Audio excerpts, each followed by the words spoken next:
20h09, c'est l'heure de la chronique de l'enquêteur du paranormal, Christian Page, les journalistes, chroniqueurs, auteurs, conférenciers et collectionneurs de voitures à 16 heures. Salut Christian! Salut à vous deux. T'en as combien, toi? Moi, j'en ai 4. 4 voitures. 4, dont 2 de collection, là. OK. Puis ça, c'est ta petite passion à toi, c'est tes petits bébés? C'est ça. Puis donc, les deux de collection, tu auras bien compris qu'elles sont storées durant l'hiver. Et je les utilise que durant l'été. Mais c'est vrai que le choix est toujours difficile. On a 2 dans le cours, laquelle je prends aujourd'hui. Ouais, puis tu sais que tu vas en faire une jalouse, hein? Ouais, c'est ça. Mais c'est sûr que dans les 2, écoute, j'ai un modèle de collection Camaro Z28 rouge avec un T-top. Oh. Quand tu veux faire tourner des têtes, quand il y a une belle journée ensoleillée, c'est la voiture à prendre. Voilà. Puis Dieu sait que toi, tu fais tourner les têtes déjà d'avance. Hein? Ben, certain. Ben oui. Hey, on parle d'expérience de mort imminente ce soir. Oui, écoute, beaucoup de nouvelles, mais celle-là, elle est très particulière parce que tu comprends, moi, comme à peu près tout le monde, j'aimerais bien croire qu'il y a une vie après la mort, puis ça. Tu comprends, ça l'entretient une sorte de fascination. Ouais. Et en même temps, ben, ça nous permet aussi de, comment je pourrais dire, domestiquer un peu la mort, parce que c'est toujours inquiétant. Et on a tous entendu parler de ces histoires d'expériences au seuil de la mort. Donc, des gens qui vont décéder, et ensuite, ou à leur retour, ils vont dire, ben voilà, j'ai vécu une expérience un peu mystique. D'ailleurs, je tiens tout de suite à dire, il y a peut-être des auditeurs qui nous écoutent ce soir qui ont vécu des expériences, disons, de mort clinique et qui en sont ressortis avec aucun souvenir, en disant, pour moi, ça a été le noir absolu. C'est vrai que seulement 30% des gens vont vivre cette expérience de la mort imminente qu'on connaît tous, là, c'est-à-dire la sortie hors corps, le voyage dans le tunnel de lumière, bon, etc. Je pense qu'il y a eu plein de films là-dessus, il y a eu des documentaires qui ont été faits. Je pense que les gens sont assez familiers maintenant avec cette dynamique du voyage vers l'au-delà. Mais c'est vrai que seulement 30% des gens vont vivre cette expérience-là. Ça ne veut pas dire que le 70 autres pourcents restants ne l'ont pas vécu, mais à tout le moins, ils en gardent aucun souvenir. Hein? Lorsque tu te réveilles le matin, ce n'est pas parce que tu ne te rappelles pas avoir rêvé que tu n'as pas rêvé. Donc, cela étant dit, évidemment, on connaît les étapes. Hein? Je l'ai mentionné, il y a au moment où il y a la mort clinique, les gens racontent « je me suis vu sortir de mon corps ». Généralement, les gens racontent se voir comme au plafond et ils voient des médecins qui s'activent autour de leur corps décédé. Et puis ensuite, il y a ce voyage dans une sorte de tunnel. Et puis on arrive quelque part où tout semble nimbé d'un amour infini et tout le reste. Dans les particularités de ces étapes du voyage vers l'au-delà, entre guillemets, il y a beaucoup de gens qui ont raconté « j'ai eu l'impression à un moment donné de voir ma vie défiler sous mes yeux ». Donc, je me suis vu enfant, je me suis vu à différents moments. Et ce sont toujours des moments, bien sûr, qui sont très chargés émotivement. Alors, évidemment, pour beaucoup, si on regarde l'interprétation mystique autour de ça, ben, c'est un peu comme si on revoyait les grandes étapes de notre vie avant d'entreprendre ce prochain voyage. Mais cette interprétation mystique vient d'être solidement remise en question et c'est malheureux parce que de toi à moi, ça brise un petit peu la magie, ça brise un petit peu notre ballon, tu sais. Parce que là, ce sont des chercheurs de l'université Hadassah, qui se trouve à Jérusalem, qui ont regardé, en fait, qu'ils ont colligé de l'information, ils ont questionné plus de 260 personnes qui disaient avoir vécu des expériences de mort imminente. Ils ont comparé les décès de ces gens-là avec des données, disons, d'ordre médical. Donc, à ce moment-là, quel était le rapport au moment s'il y a eu crise cardiaque, bon, à quel moment la crise cardiaque s'est produite, à quel moment on a eu un enregistrement d'encéphalogramme plat. Donc, toutes sortes de détails d'ordre médicaux. Mm-hmm. Et tout ça vient d'être publié, donc leur étude vient d'être publiée dans le Journal of Consciousness and Cognition, un périodique scientifique très, très sérieux. Et ces gens-là disent, finalement, il n'y a peut-être pas d'interprétation mystique au fait de voir notre vie défiler devant nos yeux, parce que, en fait, toutes les informations qui concernent notre vie autobiographique, elles sont logées dans certaines parties de notre cerveau, à savoir la zone préfrontale, les zones médiales temporales, donc de chaque côté de ta tête, donc un petit peu au niveau de tes oreilles, un peu au-dessus du niveau de tes oreilles, et puis le cortex pariétal derrière. Et ces parties-là du cerveau ont une particularité très étonnante, c'est qu'elles sont les dernières à s'éteindre. Autrement dit, lorsque toi, tu es victime, et là, je te le souhaite pas, mais supposons pour le besoin de notre gymnastique, supposons que tu étais victime d'un arrêt cardiaque, généralement, 30 secondes après l'arrêt cardiaque, peu à peu, ton cerveau va commencer à déconnecter des ondes de ton cerveau. Or, ces ondes-là dont je viens de te parler, ce sont les ondes qui ont le moins besoin d'oxygène et le moins besoin d'être irriguées par le sang. Tant et si bien que ce sont les ondes qui seront les dernières à s'éteindre. Donc, il n'est pas étonnant que les gens, dans les derniers souvenirs qu'ils garderont ou qu'ils verront avant que le cerveau fasse un arrêt complet, ce sont des images autobiographiques qui les concernent. Ça n'a rien à voir avec l'au-delà, mais simplement une particularité sur les mécanismes cérébraux. Oui, puis autre particularité, parce que j'ai regardé des documentaires concernant ça, mais ce qui m'inquiète un peu en même temps, c'est que les gens ont pratiquement tous les mêmes mots dans la bouche quand ils vivent ce genre d'expérience de mort imminente. Bon, y a des gens qui étaient autour de moi que je connaissais, qui sont venus m'accueillir et tout ça, tu sais, ça revient souvent à ça. Et je me demandais, Christian, est-ce que c'est parce que on écoute juste des documentaires là-dessus en Amérique? Je sais pas, moi, si on écoutait des documentaires sur les expériences de mort imminente en Inde, est-ce que ce serait les mêmes mots qu'on entendrait? Est-ce que ce serait... Là, tu vois, Yannick, on entre dans un sujet qui est fascinant parce que, et on en a parlé, je pense, vendredi dernier, ces expériences de mort imminente. Oui. Ce qu'il y a de fascinant avec ça, c'est que le débat se trouve dans une arène scientifique. Ce n'est pas un groupe de mystiques qui se trouvent autour d'une table à boire de la camomille et à échanger là-dessus. Vraiment, c'est un débat qui tourne autour du milieu médical, autour du milieu scientifique. On a à la fois des médecins qui, eux, interprètent les expériences de mort imminente comme étant des mécanismes normaux liés à la neurologie. Et tu as d'autres médecins, vraiment des médecins, là, des gens qui ont une formation académique dans ce domaine-là, qui, eux, ont plutôt tendance à accepter l'hypothèse d'une approche, disons, plus mystique. Mais on est vraiment dans le domaine de l'arène scientifique au moment où on se parle, concernant tous ces débats.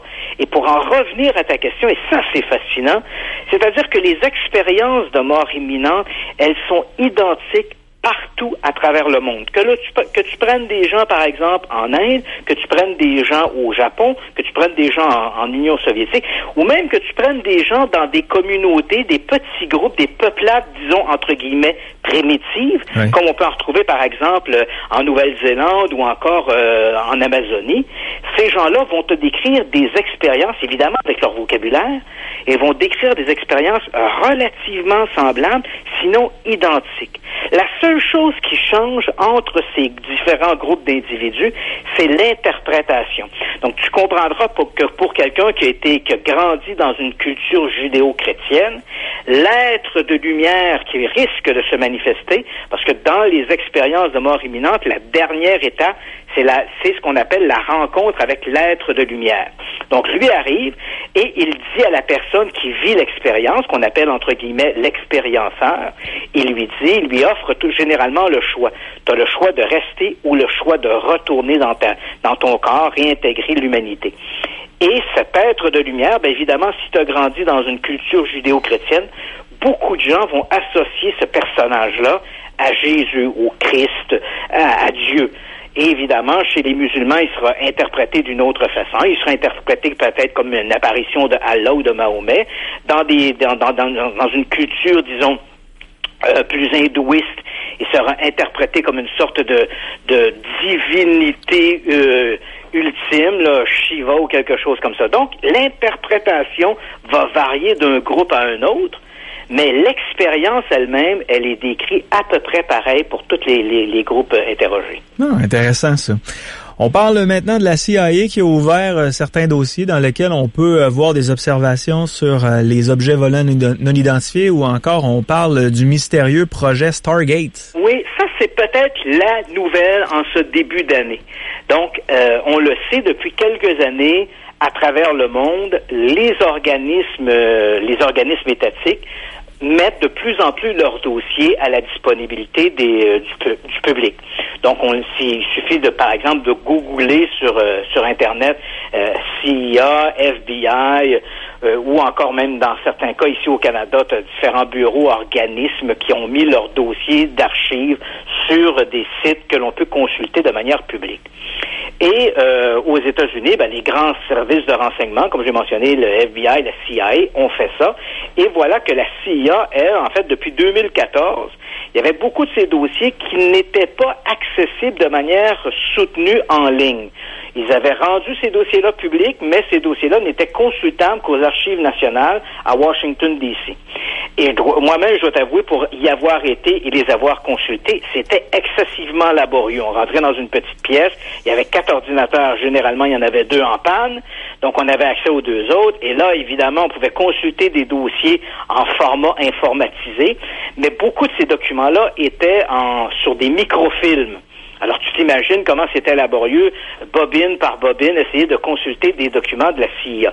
Et puis, en 2014, la loi d'accès à l'information aux États-Unis a obligé la CIA à rendre public de manière soutenue par Internet ces fameux dossiers. Et ce qu'ils ont fait, ils ont donc commencé l'automne dernier, et là, en début d'année, ils ont annoncé qu'ils avaient mis en ligne un dernier 1 million de pages. On parle bien ici de 1 million de pages. Ils ont complété ça en janvier. Et avec ce million de pages, ce dernier bouquet de dossiers, ils ont complété la mise en place de 13 millions de pages, et ce, depuis l'automne dernier. Donc, appelle-toi si tu cherches de la lecture pour ce soir. Tu vas sur le site de la CIA, et là, donc, tu as accès à 13 millions de pages qui représentent à peu près 800 000 documents différents. Ben, tu vois, je trouve ça intéressant qu'il y ait autant de pages, parce que moi puis Émilie, on s'est entendu pendant la pause, puis on espère que la semaine prochaine, tu nous fasses un résumé mercredi. C'est vraiment excellent. Fait que là, donc, on a ces 800 000 documents qui représentent 13 millions de pages, qui sont maintenant accessibles sur le site de la CIA. Et tout ça a été fait au cours des dernières semaines, des derniers mois. Évidemment, tu auras compris que ces documents-là ne concernent pas tous des dossiers mystérieux comme les ovnis. On touche ici à toutes les sphères d'activité dans lesquelles la CIA a été impliquée. On retrouve donc des documents qui parlent, par exemple, de l'espionnage par des avions de la CIA, donc de l'espionnage des Russes. On nous parle également des trucs durant la guerre du Vietnam, de l'information qui avait été obtenue par la CIA durant la guerre les guerres au Moyen-Orient. Et bien sûr, tout ça principalement entourant la période dite de guerre froide. Les Américains et les Soviétiques se sont livrés un bras de fer, littéralement entre 1945, donc après la Deuxième Guerre mondiale, jusqu'au début des années 90 à peu près. Donc les deux grands ennemis, c'était ces deux grandes superpuissances. Et évidemment, la CIA gardait un œil soutenu sur ce qui se faisait du côté des Russes. Mais évidemment, pour les gens, parce que notre chronique s'appelant Dossier X, on aura bien compris que pour beaucoup de nos auditeurs, ce qui les intéresse, c'est les trucs un peu plus croustillants. Et à travers ça, bien sûr, à travers ces 13 millions de pages, il y a beaucoup de documents qui concernent les ovnis. En fait, on a 1738 documents. Donc, tu peux à peu près multiplier par 3 ou 4 le nombre de pages associées à ça, qui concernent directement le phénomène des ovnis, ce qui montre bien que la CIA avait un œil sur le dossier des ovnis, et ce pendant de longues années. Et ce qu'on retrouve lorsqu'il est question d'ovnis, ce sont surtout des rapports concernant des apparitions et des observations qui auraient été rapportés sous d'autres cieux que ceux des États-Unis. Donc, on a des rapports d'ovnis provenant de la Russie, de l'Iran, du Maroc, de l'Espagne, de la Grèce et de l'Algérie. Ce qui est d'autant plus intéressant, on a même de certains de ces dossiers-là qui datent de 1942, c'est-à-dire avant même la création de la CIA, qui a été créée en 1947. Donc, avant la CIA, on avait quand même un organisme d'information et de renseignement aux États-Unis, qui est devenu en 1947 la CIA. Mais déjà à ce moment-là, ils avaient quelques dossiers sur les ovnis, puisque les plus anciens datent de 1942. Et à travers ça, on trouve également des centaines de pages sur le projet Stargate. Est-ce que ça te dit quelque chose, soit le projet Stargate? Je croyais que c'était un film. C'est ce que je m'en allais te dire. La plupart des gens, quand tu lui poses la question Stargate, on a immédiatement le film en tête, mais non. Stargate est quelque chose, à mon avis, et là, ça n'inclut que moi, probablement la plus importante initiative dans le domaine de la parapsychologie depuis durant le 20e siècle, en fait. Parce que moi, je me rappelle quand j'étais gamin, Ça fait quand même très longtemps. Mais quand j'étais gamin, je m'intéressais à ces phénomènes étranges et mystérieux.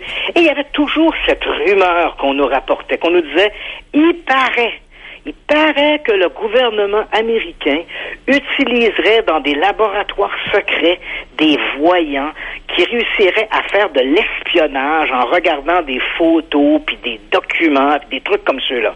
Et là, évidemment, on se disait, c'est peut-être une rumeur, on n'avait pas de confirmation de ça.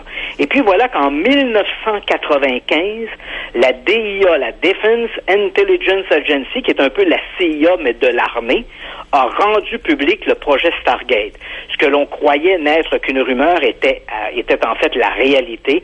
Entre le début des années 1970 et 1995, trois organismes, en fait, la CIA, la DIA et le FBI, ensemble, ont travaillé à un projet commun qui s'appelait le projet Stargate et qui consistait effectivement à utiliser des voyants, des sensitifs, pour essayer de faire de l'espionnage. Et dans certains cas, on a obtenu des résultats extraordinaires. En 1982, en janvier 1982, par exemple, les carabinieri italiens et le service de SWAT en Italie ont libéré le général James Dozier. En fait, Dozier avait été capturé en décembre 1981 par les Brigades Rouges, un groupe terroriste italien, et depuis, on était sans nouvelles, et bien sûr, on faisait un peu chanter les autorités avec ça. Et puis voilà qu'en janvier 1982, le groupe d'intervention spéciale du gouvernement italien fait irruption dans un appartement à Padoue et vont libérer le général Dozier. Et à ce moment-là, ce qui circulait dans les médias, c'est que les autorités italiennes avaient été informées par des sources anonymes, disait-on, de l'endroit où se trouvait le général Dozier. Et ce n'est qu'avec la publication des documents de Stargate en 1995 qu'on a appris que cette information-là, en fait, avait été fournie par les voyants de Stargate. C'est eux qui avaient localisé apparemment le général Dozier et avaient fourni l'information aux autorités. Alors tu te dis, si c'est extraordinaire, pourquoi est-ce les autorités ne continuent-elles pas à utiliser encore des voyants? Parce que ce que le Stargate a démontré, c'est que si parfois les voyants ont fourni de l'information de très bonne qualité, c'était très instable. Le mardi matin, il était peut-être bien bon, mais le mercredi après-midi, il était pourri. Et comme il y avait cette façon, comme c'était très aléatoire la qualité des informations fournies par les voyants, les médiums, évidemment, les autorités, après de nombreuses années, ont conclu qu'il n'y avait aucune valeur stratégique à utiliser des voyants, parce que, évidemment, tu comprendras que tu peux pas mener une opération militaire en te croisant les doigts et en espérant que l'information que t'ont fourni tes voyants ce matin-là était de bonne qualité. On s'est dit, comme c'est trop instable pour utiliser ça, on va abandonner le projet. Mais néanmoins, les données statistiques du projet Stargate, comme je te l'ai mentionné, rendues publiques en 1995, montrent bel et bien que ces voyants-là, à un moment donné, on avait quand même une petite escouade de 227 voyants là, qui travaillaient pour le projet Stargate, et ils ont fait, au cours de toutes ces années-là, ils ont fait plus de 25 000 essais. Et la faculté qui intéressait le plus les autorités, c'est une faculté qu'on appelle le remote viewing. Donc, on fournissait à nos fameux voyants en question simplement des cartes géographiques ou des photographies prises par satellite. Il n'y avait absolument aucune information là-dessus. Donc, le voyant ignorait si la carte qu'il avait sous les yeux ou la photographie qu'il avait sous les yeux avait été prise en Afghanistan, en Chine, en Corée ou en Russie. Il n'avait qu'une photo devant lui. Et là, arrivait, en se concentrant sur ces images-là, à projeter, là, évidemment, je te parle entre guillemets, mais à projeter un peu leur conscience dans ces lieux et fournissait aux autorités des informations qui, dans bien des cas, se sont avérées exactes. Et malheureusement, après la publication du projet Stargate en 1995, ce que l'armée avait dit, c'est il n'y a pas de valeur stratégique à utiliser des voyants pour faire de l'espionnage ou pour monter des opérations militaires d'envergure. Mais néanmoins, les statistiques montrent qu'il y a quelque chose qui se passe. Est-ce que ça prouve la réalité de la perception extrasensorielle? Difficile à dire, mais ce n'est plus à l'armée d'étudier ça. Ça relève maintenant de centres ou de laboratoires ou d'universités civiles. Malheureusement, le relais n'a pas été pris et le projet Stargate est mort un peu, je dirais, au feuilleton avec cette publication. Soit dit en passant, le projet Stargate a quand même inspiré 2 films. L'un d'entre eux, qui est un peu une comédie, qui s'appelle les hommes qui regardent les chèvres, qui mettent en vedette George Clooney, oui. qui est assez drôle. Hein? En fait, c'est les autorités, la CIA se retrouve dans une situation difficile et doit ramener en service les agents du Stargate. Puis bon, c'est tourné un peu à la blague. Et puis il y en a un autre film qui s'appelle Suspect Zéro, qui met en vedette Ben Kingsley. Et dans le film, ce Ben Kingsley en question est une sorte de voyant qui chasse des assassins. Et on découvre, il raconte à un moment donné qu'il a fait partie d'un projet. Dans le film, on appelle le projet Icar. Mais on a bien compris, si on lit entre les lignes, que c'était le projet Stargate. Donc le projet Icar qui faisait de l'espionnage. Bref, c'est un film tout à fait fascinant. Donc ce projet Stargate, c'est des milliers de pages de documents, bien sûr, et là, avec cette mise de façon accessible au public, les gens peuvent consulter maintenant presque l'intégralité des archives Stargate sur les archives de la CIA. Émilie, tu avais une question? Oui, je me disais, avec le projet Stargate, on s'est fié sur la clairvoyance puis les voyages astrales des gens. Oui. Donc, on se fiait là-dessus. Puis, ça a fonctionné, comme vous avez dit, le cas... Pas toujours. Alors, on le comprend, c'était en dents de scie. OK, mais ça viendrait pas prouver que on a une âme qui est capable de se déplacer de notre corps, puis là venir confirmer peut-être la mort imminente, puis vraiment confirmer qu'on a une âme qui se déplace? C'est justement ça le débat, c'est-à-dire que quand Stargate a fermé, et c'est une très belle question parce que c'est exactement ce qui n'a pas suivi. Quand Stargate s'est terminé, c'est quand même très intéressant. Donc l'armée rend public les dossiers, la CIA, tout ça dit, bon, voici Stargate, c'était une réalité. Et une fois que ça a été terminé, on a remis, parce qu'on voulait avoir une analyse civile, donc on a pris le projet Stargate et on a remis l'ensemble des dossiers, ont été remis à deux personnes, en fait. Jessica Hutz, qui est professeur de statistique à l'Université de Californie, et un dénommé Raymond Hyman, qui est professeur de psychologie, en fait un diplômé de psychologie, mais qui lui est membre très actif de l'Association des sceptiques aux États-Unis. Donc, Jessica Hutz, professeure de statistique, elle est plutôt favorable à l'idée du surnaturel. Donc, elle analyse ces rapports-là et conclut effectivement qu'il y a une anomalie statistique. Le docteur Hyman, encore une fois, je le répète, qui est un membre des sceptiques aux États-Unis, analyse les mêmes résultats et lui aussi conclut qu'il y a une anomalie statistique. Alors là, pour une première fois, un croyant et un sceptique arrivent à la même conclusion. Il y a bel et bien une anomalie statistique. Les informations fournies par les gens de Stargate ne sont pas liées au hasard. Il y a vraiment quelque chose qui se passe. Pour Raymond Hyman, évidemment, comme c'est un bon sceptique, il doit respecter sa philosophie. Alors lui, il dit, peut-être que la façon dont l'information était colligée, peut-être qu'il y a une erreur ponctuelle qui est apparue dans la collecte des données. Alors que pour Jessica Hutz, les données traduisent obligatoirement la réalité de la perception extrasensorielle. Et c'est là qu'il aurait été intéressant de voir des universités prendre le relais et essayer de documenter davantage les rapports fournis par Stargate, ce qui n'a pas été fait. Et là, on aurait pu répondre à cette question, est-ce que oui ou non, de manière clinique, de manière soutenue, dans des environnements rigoureux, est-ce qu'on aurait pu démontrer la réalité des voyages astraux, la réalité d'une projection de la pensée, de la conscience ou de l'âme, c'est le mot qui a été utilisé ici, là. Donc, la projection de l'âme vers d'autres lieux pour essayer d'aller chercher de l'information.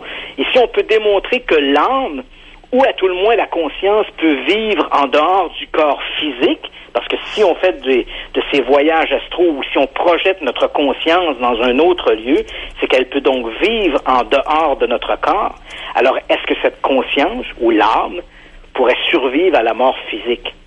Là, c'est un débat extraordinaire. Malheureusement, dans les milieux académiques, on n'a pas pris le relais. Donc, quand Stargate a publié ses rapports, il y a eu cette analyse statistique qui a été faite par Raymond Hyman et Jessica Hutz. Et puis après, on s'est dit, voilà, c'est tout, ça se termine ici. On a abandonné le projet. Ouais. Voilà. Alright. On s'en va sur Mars maintenant. Il y a un petit robot qu'on a envoyé là, il y a de ça quelques années, qui célèbre son 13e anniversaire. Oui, on a un adolescent sur Mars. Soit dit en passant, tu sais que Mars est la seule planète qui n'est habitée que par des robots.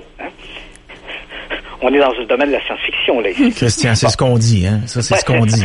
Donc, effectivement, le 24 janvier dernier, la NASA soulignait la présence, depuis 13 ans maintenant, du petit robot Opportunity. C'est un rover. En français, rover, on traduit ça par un astromobile. Donc, c'est un petit robot, donc avec des roues, qui a à peu près la grosseur d'un ordinateur de maison et qui se déplace comme ça sur Mars et qui prend des photos et analyse toutes sortes de données.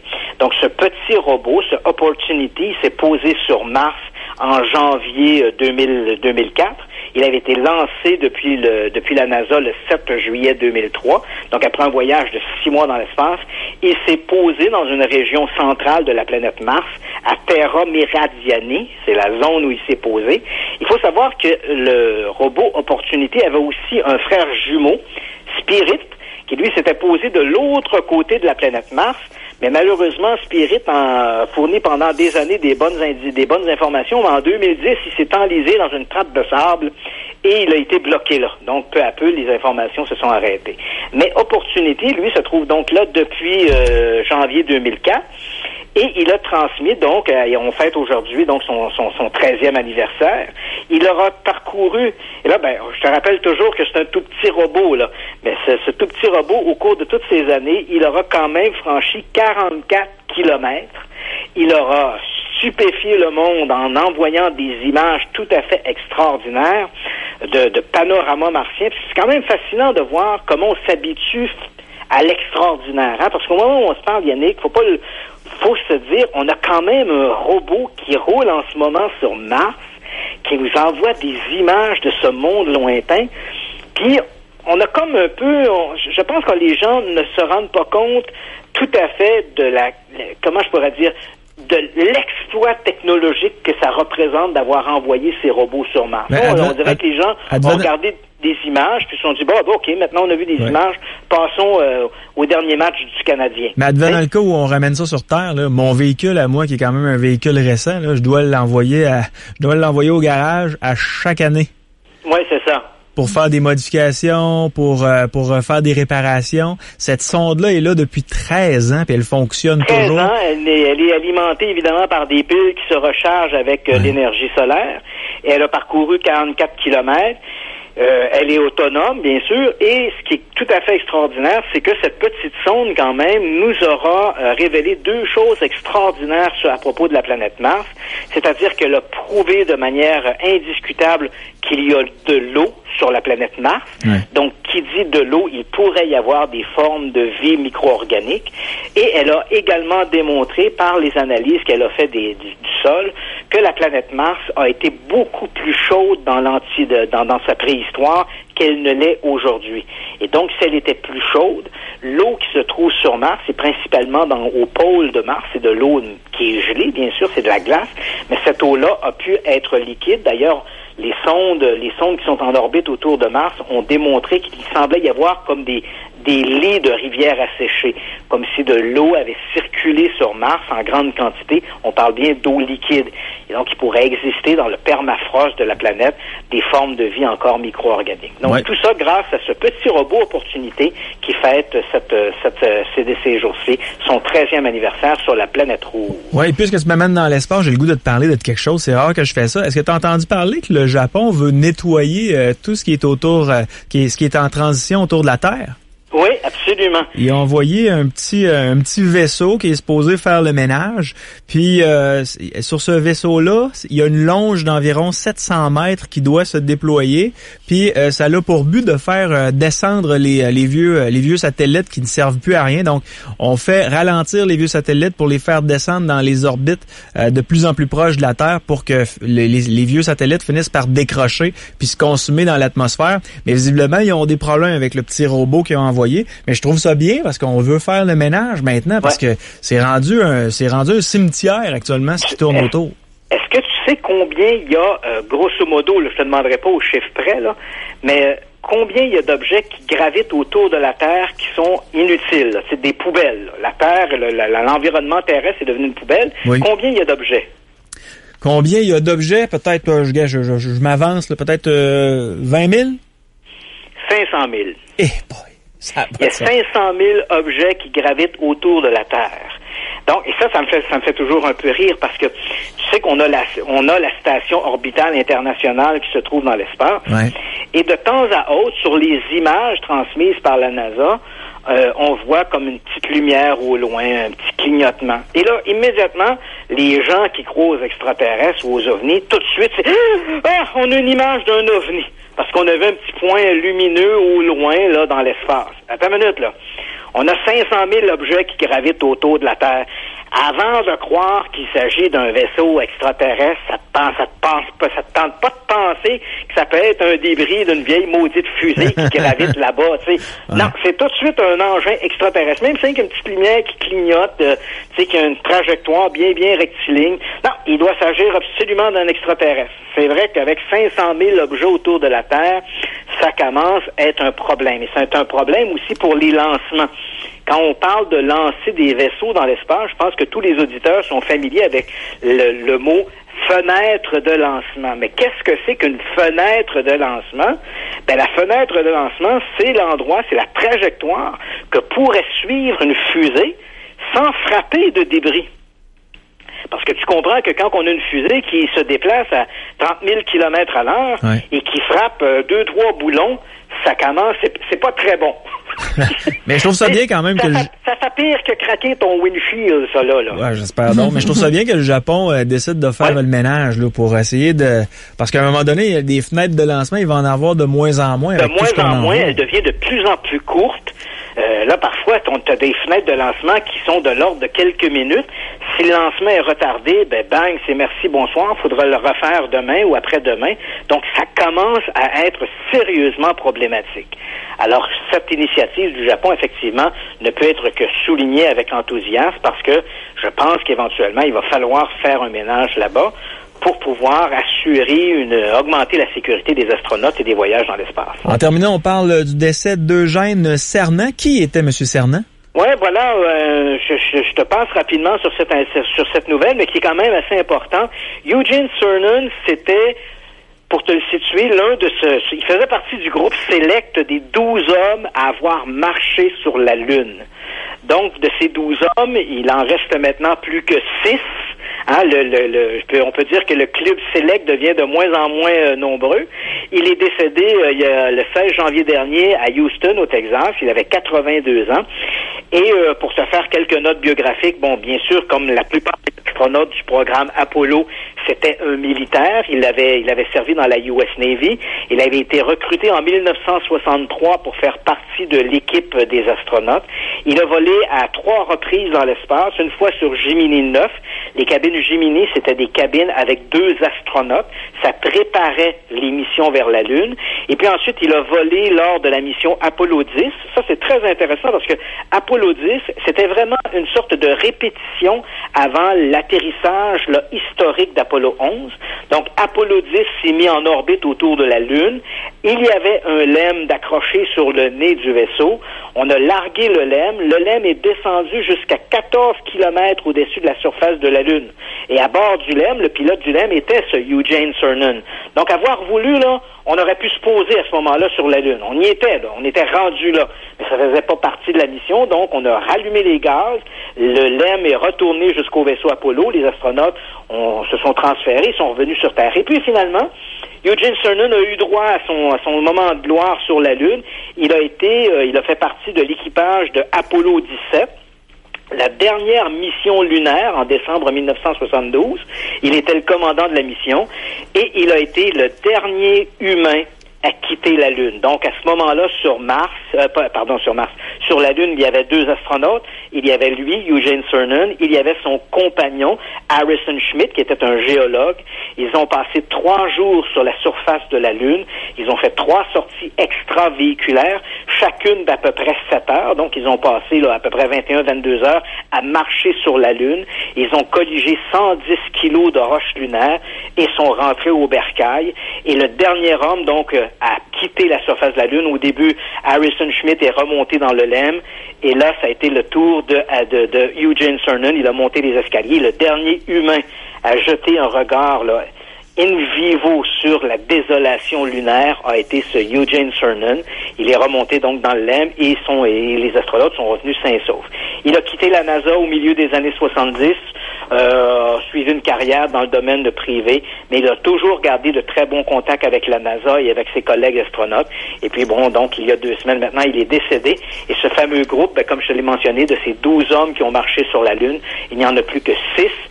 Et ces 6 astronautes encore vivants, ils ont tous plus de 80 ans. Donc on comprend que si on ne veut pas se retrouver un jour avec plus personne qui pourra dire j'ai été sur la Lune, ben je pense que les responsables des programmes spatiaux devront mettre les bouchées doubles pour envoyer rapidement des hommes sur la Lune parce que, comme je t'ai mentionné, il n'en reste plus que 6 et ce sont des hommes âgés maintenant qui ont tous plus de 80 ans. Christian Page, je te souhaite de passer une belle soirée. La semaine prochaine, mercredi, on est supposé de se jaser. On va se parler. Ben en fait, tu vas parler sur les ondes de Radio X, mais moi, je vais penser à toi. Je vais être à Vegas. Bon, le chanceux. Salut! Salut! Bye bye. Dépense pas tout ton argent, là. Non. Ça va? Salut, bye bye. Okay, bonne fin de journée. Christian Page, l'enquêteur du paranormal. Allez faire un tour sur son site web www.christianpage.ca. C'est un journaliste, un chroniqueur, auteur, conférencier. Vous pouvez aussi vous joindre à sa page Facebook. Christian Page. Courte pause.